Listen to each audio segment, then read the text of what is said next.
એમાં અશોકરામજી છે, મારા જગદીશ રામ એમનો પણ પરિવાર છે, મહાત્માઓ બી ભગવાન પધાર્યા છે, દૂરથી નામ યાદ રહેતું નથી ઉંમરના. બીજા અમારા અમરદાસ મહારાજ પણ પધાર્યા છે, આત્મારામજી છે, બાબુરામજી છે, બધા છે. સત્સંગ બહુ સરસ થયો છે.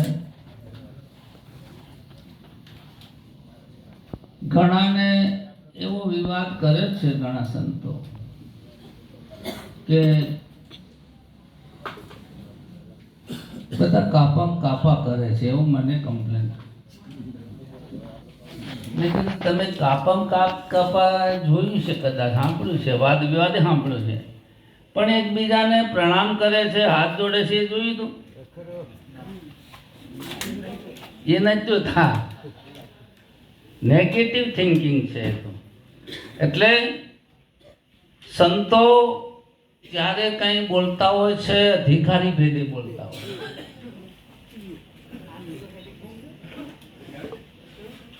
અહીંયા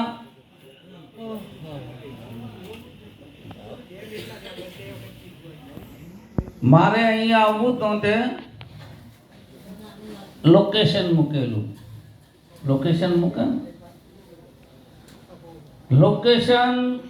અહીંયા આવ્યા પછી બંધ થઈ ગયું.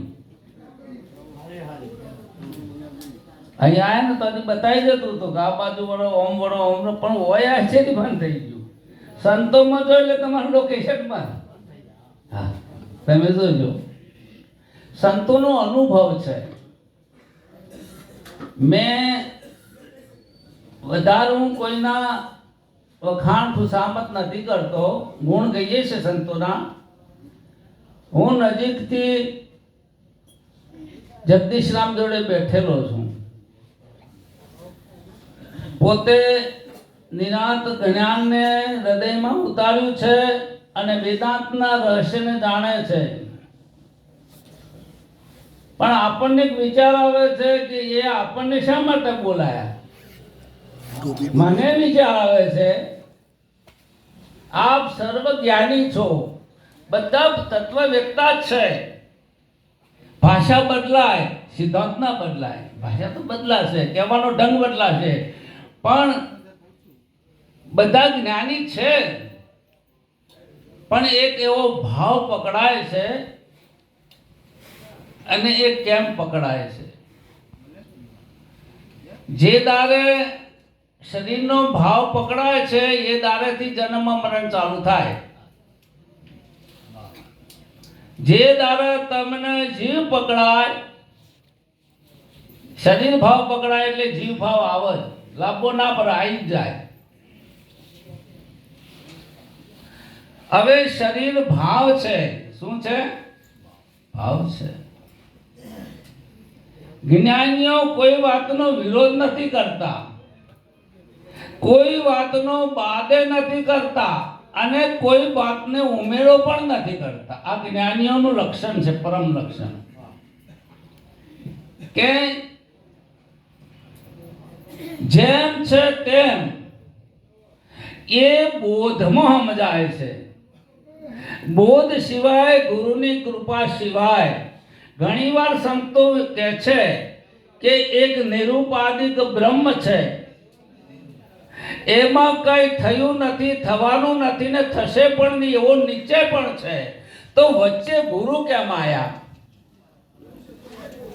આ વિષયો પણ આપણે થોડું ચલાવીએ. વચ્ચે ગુરુની આવશ્યકતા કેમ ઊભી થઈ છે? જેને જે તત્વદર્શી છે, તત્વવેત્તા છે, જે પુરુષો, એમને આ જગતના કોઈ ભાવો પકડતા નથી અને પકડાતાય નથી. અને એ પોતે બ્રહ્મ સ્વરૂપ જ છે, એમાં કોઈ શંકાનું સ્થાન નથી. પણ એને પેલો ભાવ પકડાય છે ને એટલે ગુરુને બોલાવવા પડે છે. તો બ્રહ્મ સ્વરૂપ. બ્રહ્મ બનવાનો વિષય નથી, બ્રહ્મ કોઈ બનાવે નહીં, એ તો સ્વભાવથી જ છે. અને એ મુક્ત પણ નથી કરવાનો, એ તો સ્વભાવથી મુક્ત છે. જે બોધ સ્વરૂપ છે, સંતો કહે છે, જ્ઞાનીઓ કહે છે કે સ્વયં છે, બોધ સ્વરૂપ છે. હું એક જગ્યાએ ગયો તો ઘડી થાય ને એક મહાત્મા, એમને ગુરુ થવાનો ભાવ હતો. એટલે ઘડી થાય ને પેલા ભાઈને કે તમે ઉપદેશ લઈ લો. શું કે? હવે હું એમ કહું જગદીશ રામ ઉપદેશ લઈ લો એમ. એટલે પેલા મહાત્મા તો સેવા કરતા હતા, જ્ઞાની હતા. એને કહ્યું કે હું બોધ સ્વરૂપ છું. તો એ પેલા સમજણ ન પડે, ઘણી વાર કહેવાતી નહીં સમજ આવતી. હું બોધ સ્વરૂપ છું પેલો કહે છે, પછી મારે કહેવું પડે તમે મહાત્માને સાંભળો. એના શબ્દો ઉપર તો લક્ષ્ય રાખો તમે. એ સ્વયં બોધ સ્વરૂપ, જ્ઞાન સ્વરૂપ છે. એ બનવાનો વિષય નથી અને કોઈ બનાવી પણ શકે નહીં. એટલે આચાર્યને આપદા ગણી બુદ્ધિ સબ આપણી, થોડા માટે ઠઠી દિવસન કેસા બૂટો કાપરી. શું કહે છે? આચાર્યને આપદા ગણી, આચાર્ય થાય એટલે આવવાનું આ બધું. પણ જ્ઞાની કે દિવસે એ ભાવને પકડતા નથી. તમે મહાત્મા કહો તોય એને વાંધો નથી ને મૂર્ખ કહો તો એને વાંધો નથી. કેમ કે એનો નિશ્ચય છે ભાવાતીતમ ત્રિગુણ રહિતમ સદગુરુતમ નમામી. એ તમામ ભાવોથી પર છે, એવો નિશ્ચય છે. જ્ઞાન બે પ્રકારનું, એક દ્રઢતા વાળું અને એક સાંભળેલું. હમણાં આગળ મહાત્મા બોલ્યા, એ જ્ઞાન પરોક્ષ છે, એ જ્ઞાન અપરોક્ષ છે. જે ઇન્દ્રિયજન્ય જ્ઞાન છે એ પરોક્ષ છે. અપરોક્ષ અનુભૂતિ સદગુરુના મહાવાક્યથી જ થાય, બીજા કોઈ દિવસે નહીં થાય, તમને કોઈ સાધનથી નહીં થાય. એ અપરોક્ષ અનુભૂતિ છે એ ગુરુના મહાવાક્યથી થયું છે.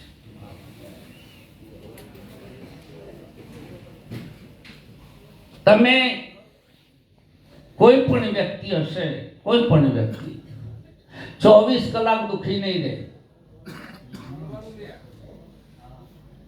24 કલાક કોઈ દુખી નહીં રહે, 24 કલાક કોઈ સુખી નહીં રહે, અને 24 કલાક કોઈ અજ્ઞાની નહીં રહે, અને 24 કલાક કોઈ જ્ઞાની નહીં રહે. આ તમારો અનુભવ છે. ગાઢ નિંદ્રામાં તમે જોજો, તમારું સુખ નો દુઃખ બે ગાયબ. બંધીરો આત્મા એકીભૂત થાય છે. શાસ્ત્રો પોકાર કરીને કહે છે કે એવી અવસ્થા છે કે જ્યાંથી તમારો માર્ગ ખુલે છે, ત્યાંથી યાત્રા શરૂ થાય છે. હું જાણું છું એવું ત્યાં નથી રહેતું, હું નથી જાણતો એવું ત્યાં નથી રહેતું. આ બે બહુ છૂટી જશે, તમે માફ કરજો, આ તમારો વિષય છે. આના માટે તમારે હાલ ગુરુફાઈન જવાની જરૂર. જે આ દ્રશ્ય પ્રપંચ દેખાય છે એમાં ગુરુની ક્યાં જરૂર છે? એ તો તમે જોઈ રહ્યા છો, ગુરુની કોઈ જરૂર નથી. અરે હમણાં એક ભાઈએ પ્રશ્ન કર્યો કે આ જે સુખ અને દુઃખ થાય છે, ગુરુ કે એટલે થાય કે થાય છે?